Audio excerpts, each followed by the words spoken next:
Like many, I always believed that the way to get better results in the gym was to strive after the standard progressions. Do more repetitions, lift more weight, or use more resistance to make the muscles work harder.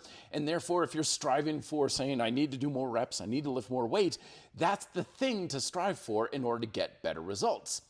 So welcome my friend Matt Schifferle back again with another video to help you be fit and live free.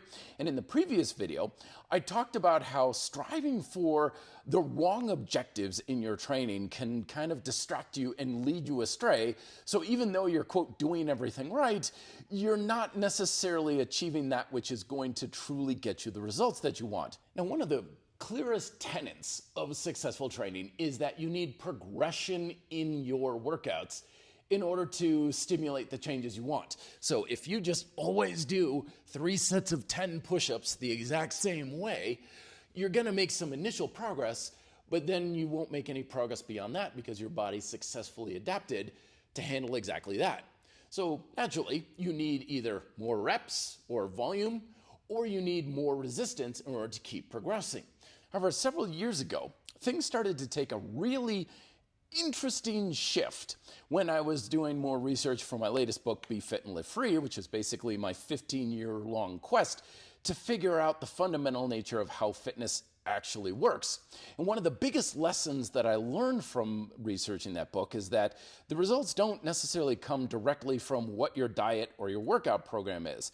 It's instead how well your diet and exercise habits influence the fundamental processes that are truly responsible for your results. And the best way to do that is to clearly define the objectives that you're trying to achieve in your workouts. It's about how well you can either contract your muscles with a lot of tension if you want to get stronger, how long or the amount of volume you have for that tension for stamina endurance, or the combination of the two for challenging your muscular work capacity in stimulating hypertrophy. And so from that point, my training took an interesting turn. It wasn't so much about, well, how much weight can I lift or how many push-ups can I do? It's what kind of weight or how many reps do I need to do in order to achieve those objectives.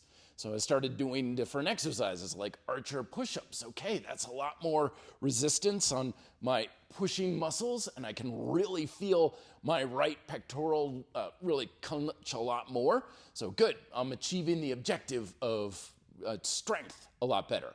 Or I can be doing alternating and really pushing the muscles harder to challenge the work capacity. So I stopped chasing after weight and reps, and I started going after that objective.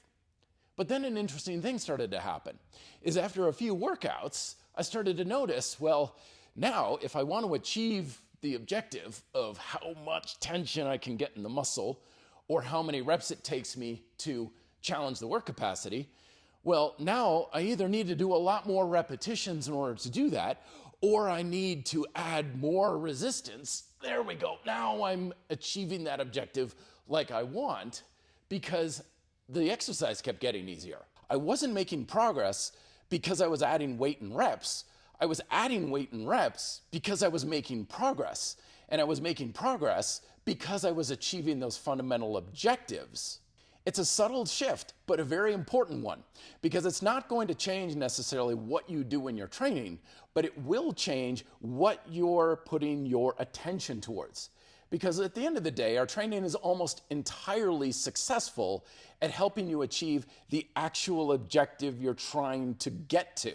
And if your goal is to do 100 push-ups, then you're probably going to get to 100 push-ups. But if your goal is actually to build muscle, and assuming you'll do that with 100 push-ups, well, now you're kind of leaving your actual results up to chance and hoping it's just going to happen by random consequence. So when we strive for what the actual result is, with the objective of challenging your capacity, contracting your muscles harder, or improving how long they can contract for stamina, now you're much more going directly after that result and having all of the other variables just fall into place as they need to in order for that to happen. Anyway, it's some food for thought. Love to hear your thoughts down below. Thank you very much for watching. Don't forget, I got my books and my resources and stuff over at reddeltaproject.com. Link is down below. Thank you very much for watching. Be fit and live free.